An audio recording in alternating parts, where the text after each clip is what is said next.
de personas desesperadas. Y vamos a ir a la palabra, a la Biblia, para ver a dos personas o dos personajes que estaban desesperados.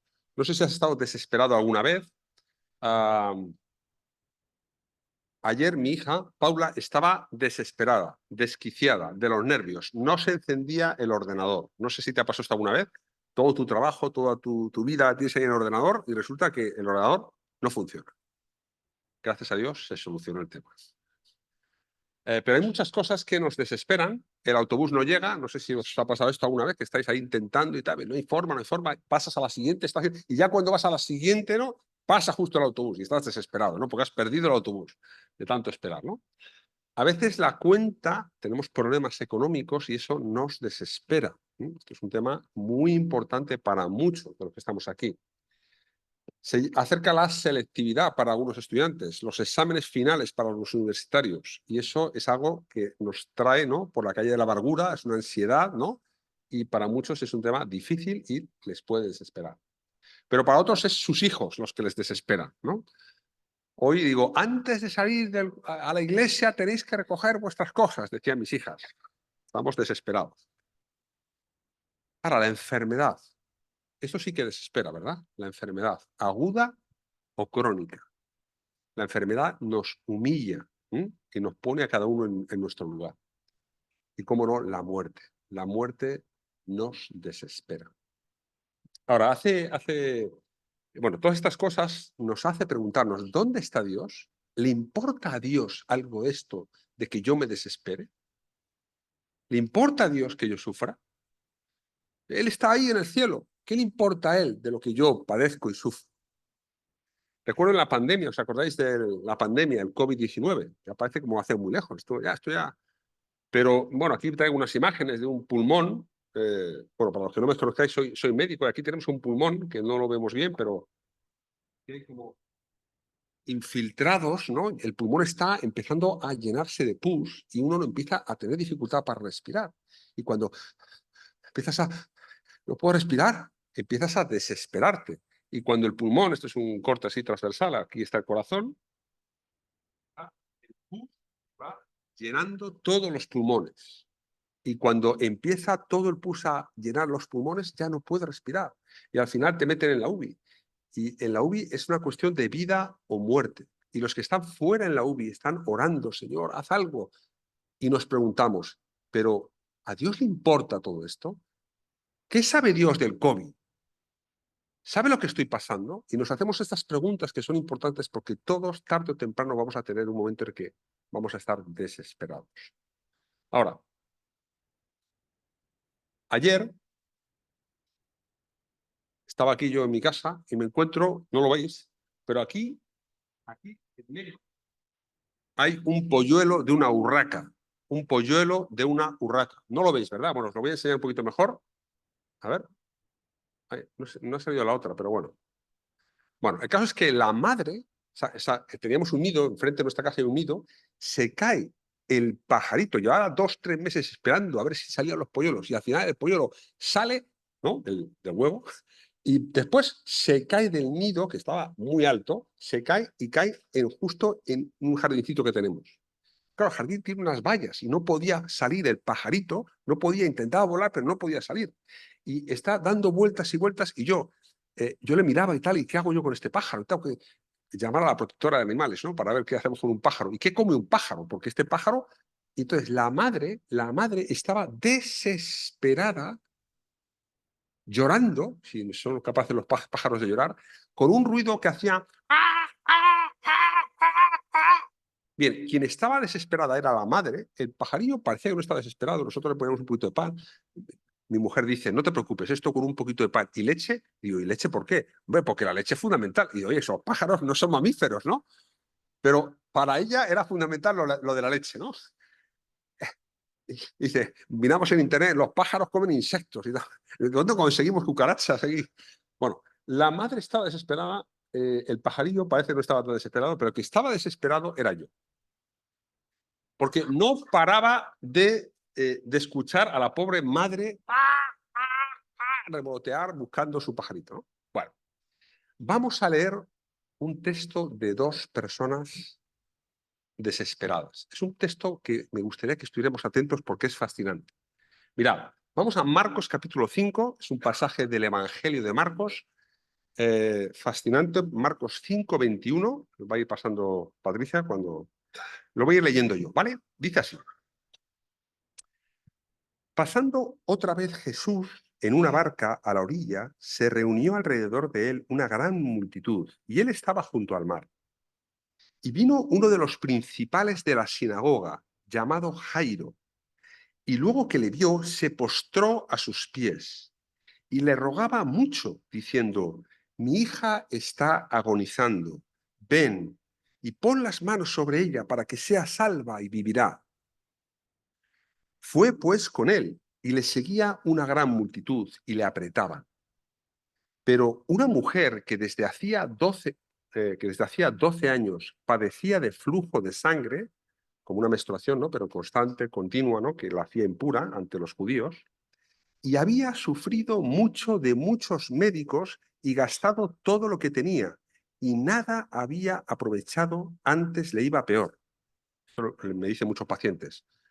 Los médicos, horribles. O sea, había sufrido mucho de muchos médicos y gastado todo lo que tenía, y nada había aprovechado, antes le iba peor. ¿Estaba desesperada la mujer?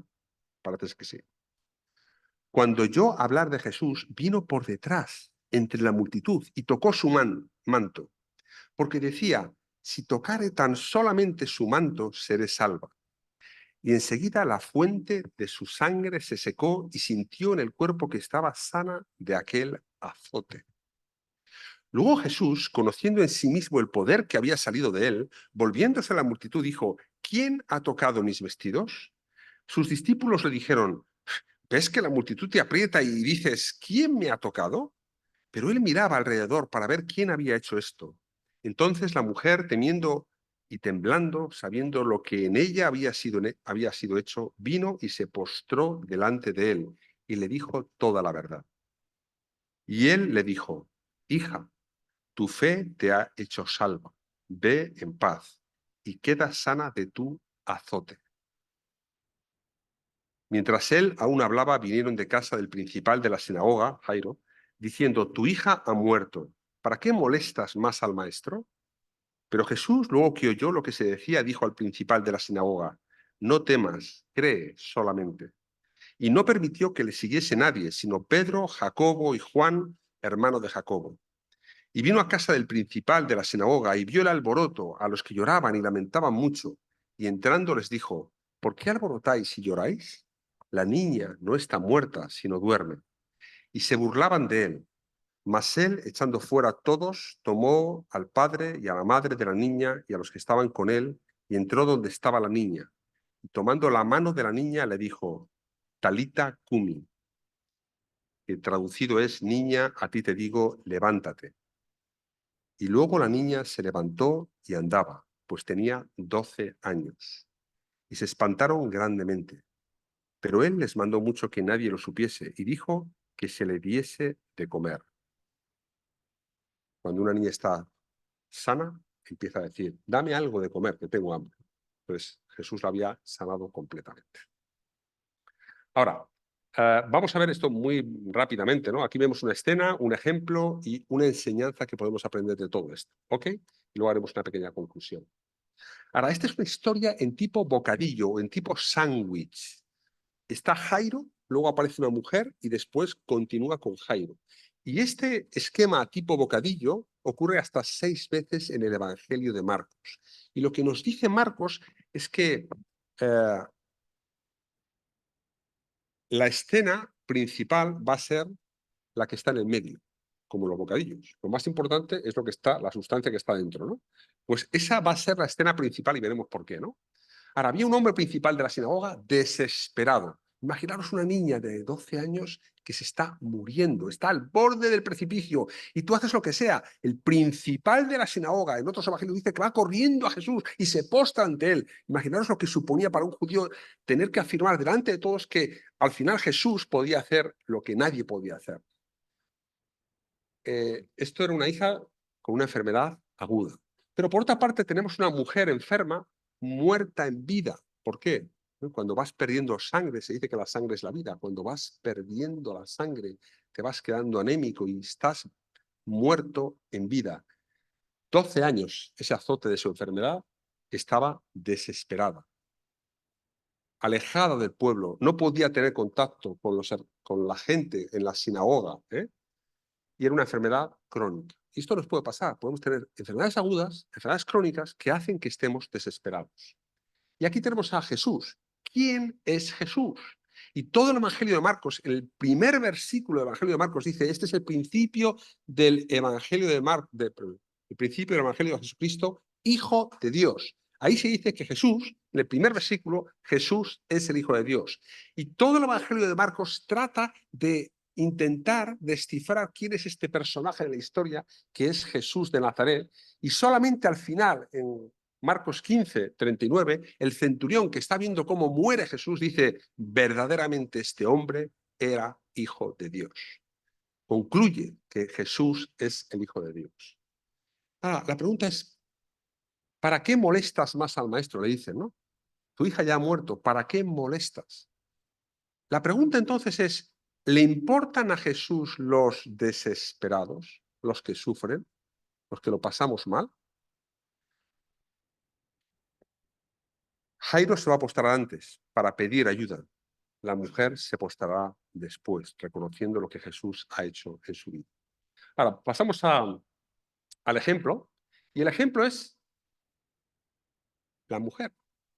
¿Quién es la persona y el personaje más importante de esta historia? Es la que está en mitad del sándwich, en el bocadillo. Ahora, esta mujer es en realidad el ejemplo que va a inspirar a Jairo para tener fe, perseverar y seguir a Jesús para ver lo que él ha hecho. Y muchas veces el sufrimiento que padecemos no se trata solo de nosotros, sino se trata de cómo afrontamos y arrostramos el sufrimiento en nosotros para que otros puedan ver el ánimo que nosotros tenemos cuando depositamos nuestra confianza en Dios. No todo se trata de ti. A veces Dios te usa a ti para animar a otros. Ahora, Marcos va a ser muy específico con las palabras que va a utilizar. Él va a utilizar, dice que la mujer dice que sufría en el versículo 26. Solo hay una vez en el Evangelio de Marcos que aparece de nuevo esta palabra, sufría, y se atribuye a Jesucristo. Es necesario que el hombre sufra, hablando de Jesús, sufra mucho del concilio y sea golpeado, escarnecido, etc. Es la única vez que aparece la palabra azote, refiriéndose, dice, sé sana de tu azote. La única vez que aparece esa palabra azote en el Evangelio de Marcos se atribuye a Jesús. Es la palabra maxtis, que es latín. Es la única vez que aparece aquí la palabra sangre, refiriéndose a la mujer, y solamente una vez más va a aparecer la palabra sangre en el Evangelio de Marcos. Marcos 14, 14, cuando parte el pan y el vino, comparte el vino con sus discípulos, se refiere ahí a su sangre. Hija. Es la única vez en todo el Evangelio que aparece la palabra hija. Y ahora, estas son pistas de que esto es la palabra de Dios, que es útil, que nos edifica, que nos ayuda. Está maravillosamente trenzada y entrelazada para darnos un mensaje de amor de Dios a nosotros. Ahora, el mensaje que Jesús le dice, hija, tu fe te ha hecho salva, por tanto, ve en paz. Ahora, muchas veces cuando estamos desesperados queremos paz, queremos paz. El problema es que ¿cómo consigues la paz? Pues hay que seguir este orden. Primero tener fe en Cristo, Él te salva y la salvación produce una paz en el corazón. Buscamos la paz en 1000 sitios y no la buscamos en Jesucristo. La enseñanza. Mirad, cuando lees el pasaje muchas veces hay una cosa que llama mucho la atención y es las veces que aparece la palabra tocar, trocado, tocado, apretado. ¿No ves que te aprietan? Es un tema del toque. Nuestra sociedad, ¿sabes? Los españoles no tanto, pero tú te vas a muchas sociedades en una distancia.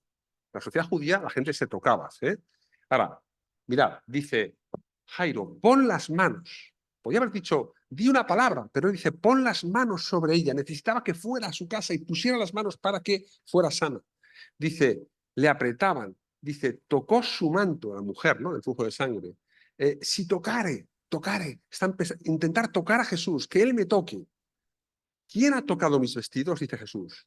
¿Quién me ha tocado? Dice en el 31. Tomando al padre y a la madre, les cogió de la mano y les llevó a su casa. Y después dice, tomando la mano de la niña. Entonces, esto aparece constantemente. Entonces, la clave aquí es que, Señor, estoy desesperado, pero quiero que me toques. Quiero abrazarte, quiero sentir tu toque. Agárrate a Cristo si estás desesperado en fe. Vale, vamos a... Bueno, sobre todo porque no molestas. No molestes.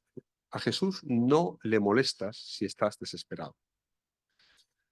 Vamos a concluir este breve pensamiento. Y la idea es que Dios está en el negocio de los desesperados. A Dios le interesa la gente desesperada. Le interesa tu vida, le interesa mi vida. Esta mañana estaba de rodillas en la cama, ahí orando, y estaba pidiéndole, ¿sabes? Y sentía que Él me estaba escuchando. No sé si tienes esta sensación. ¿Sientes que cuando oras Dios te escucha? Yo te digo, sí, Dios te escucha. No molestas por tus insignificancias. Dices, ¿no tendrá cosas más importantes Dios que hacer? Bueno, para ti, tu desesperación es importante para Él. Ahora, Dios toca a los desamparados, a los parias, a los que están lejos, a los principales de la sinagoga, pero también a los que están lejos, lejos del sistema. También le interesan a Jesús a esas personas.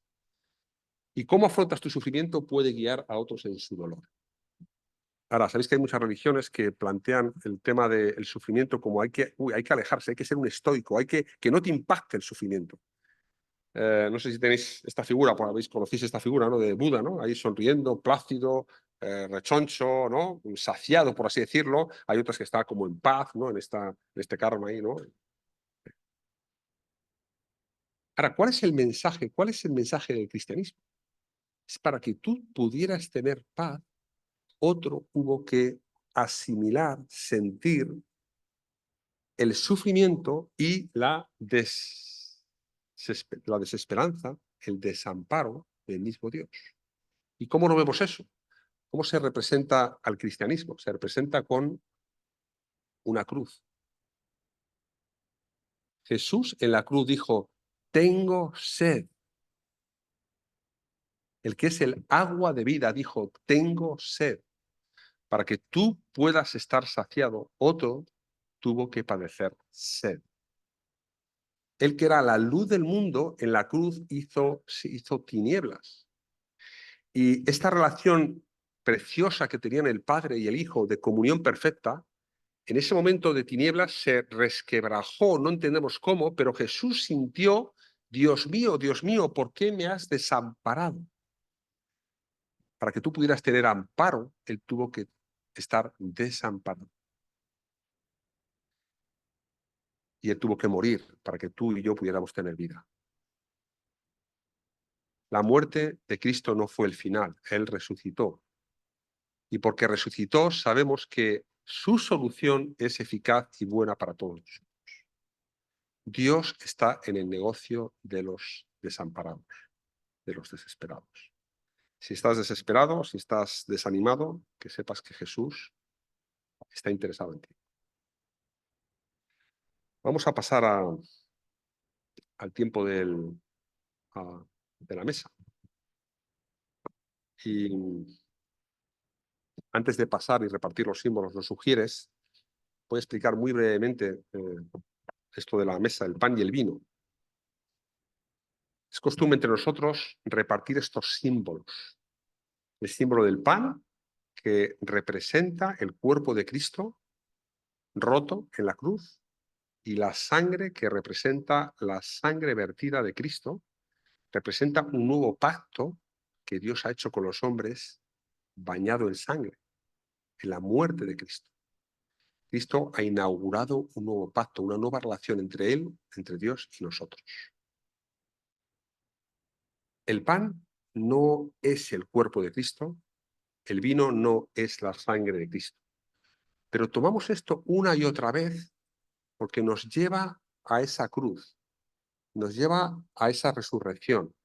Recordamos que Dios se hizo hombre y murió en una cruz por nosotros, para limpiar nuestros pecados, y nosotros por fe abrazamos, descansamos en lo que Él hizo por nosotros, no lo que nosotros hacemos por Él.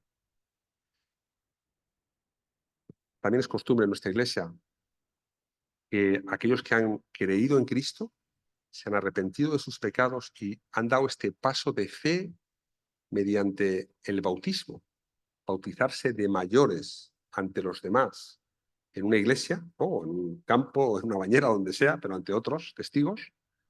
Cuando haces esto de mayor, pues formas parte, ¿no?, lo que es del cuerpo de Cristo, de la iglesia visible. Entonces compartimos y repartimos el pan porque es una muestra de comunión también, no solamente con Dios, sino también entre nosotros. Pues vamos a repartir los símbolos, vamos a dejar un minuto o dos en silencio para pensar lo que hemos escuchado. Habrá luego una canción instrumental y luego nos acompañarán